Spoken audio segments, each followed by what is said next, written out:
if you can imagine an ant having a psychiatrist. All right. I didn't mean to do that. Okay.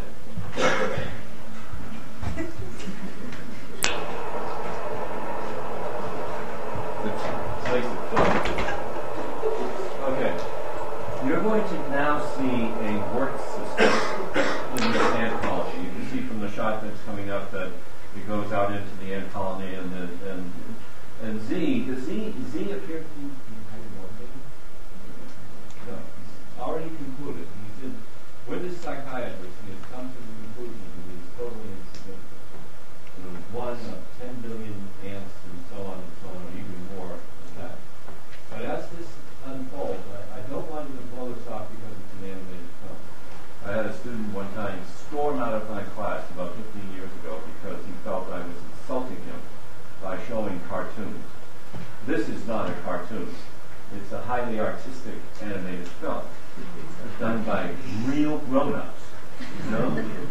And incidentally, I happen to love the Bugs Bunny cartoons and the Coyote and the Roadrunner, and I can go on and on and on. But watch what's going on in terms of the organization and the relationships between workers and managers. It's all here. I guarantee it. And I just want you to begin to develop the sensitivity and the skill of looking at a film scene from the perspective of, with the perspective given by specific concepts. What I believe you just saw in the massive ants that are in the ball and the massive ants that are on the ground and marching around is the notion of interdependence in organization. It's one of the most basic observations we can make about the human system. The designers of the scenes, and that's what they do, they actually have take time to design the flow of an animated film, perhaps did not even use the term interdependence during the conversation. They simply wanted to have this characterization of mass, and then when they bring the ball up there, it's huge, and everybody is tied together. Now, was there a weak link? Yeah. Nobody counted on the fact that Z gets nauseous when he's inverted. There's nothing in the film up to this point that would tell any of us, including the managers, that Z has this weak point, that when he's inverted, he throws up. And therefore, he let one hand go so he could cover his mouth. But you need two hands to hold the other person together to keep the link whole.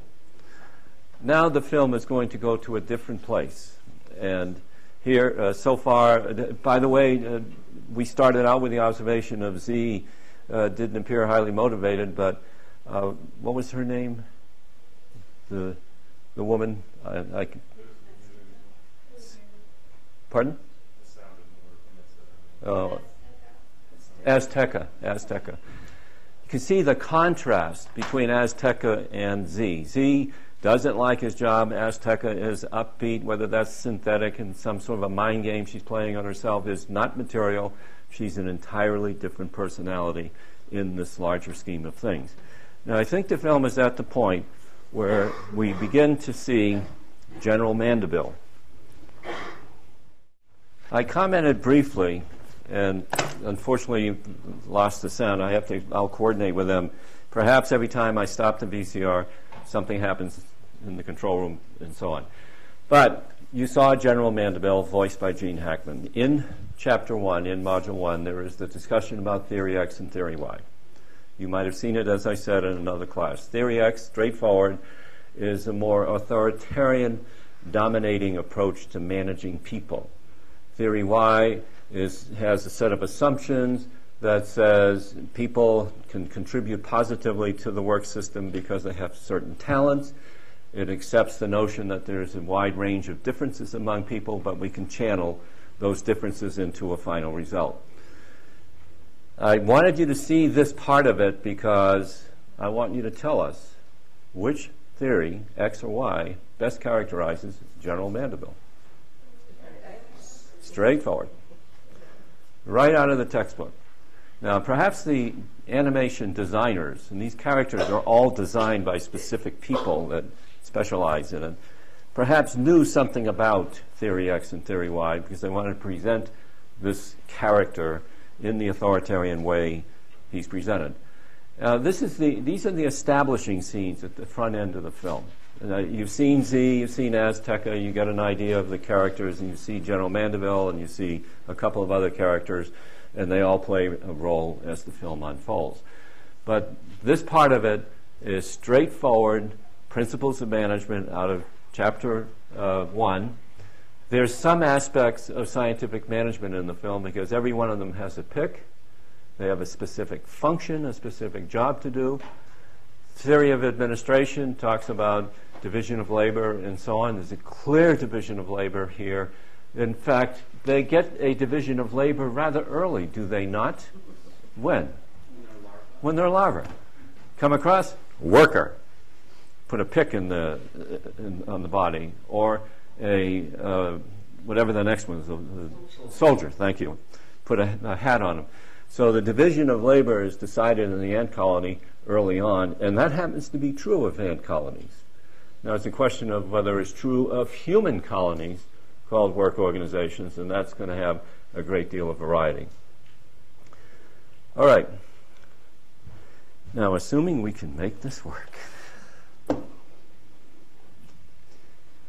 Just before class, as I was packing up my stuff in my house, I had already picked ants and Catch-22. If you've never seen Catch-22, you've got to see it. You know what the phrase Catch-22 means? You're in a bind, basically. And it's an old term that goes back, I think, to the creation of the film. And there's a beautiful opening scene that shows Catch-22 at work. I won't go into the details. But as I'm coming out of my office, I noticed I had another film on the stack. And I think everybody in this room has seen this film, Office Space. You were waiting for me to say that. Now, I love the film, and I've used these particular scenes all over the world, and I think everybody in the world has seen Office Space. You know, I'm going to Austria in October, and I'll take it with me, and it's an international student group. They're from all over the world. And, oh, yeah, we've all seen Office Space. You know, it's just a cult following. But I think the opening scene when he's driving in traffic in Los Angeles and he goes to the office and it's now 9:15 and he wants to go for a coffee break. He's been there 15 minutes. All right, here's what I want you to watch for, and if you've seen it, it's easy for you to do. Peter Gibbons. Is he a highly motivated employee? What is the management style of the three supervisors who interact with him personally and the one who interacts with him on the telephone? The boss? But no, not Bob. I don't think. Maybe it is Bob. Anyway. Oh, Lumber? Yeah, the TPS report guy. Oh, yes. Yeah, I'm sorry. I'm not looking at my notes and trying to do it from memory. And then think about coworkers. You know, all of us have. If you have never worked in an open office area like you're going to see in this film, you're not going to get the feeling of having a certain coworker who speaks in a certain way that's annoying. I won't say who it is. Or a coworker who plays the radio with his or her favorite sounds that are not your favorite sounds. Okay, now I have worked in this environment. I'm quite fortunate here. We all have private offices, and if the boogers next door irritate me, I close my door.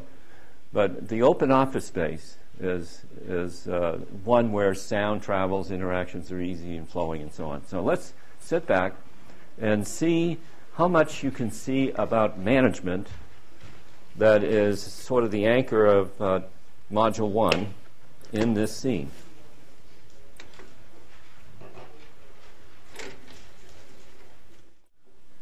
Okay, now let's see. I don't know if I'm on mic.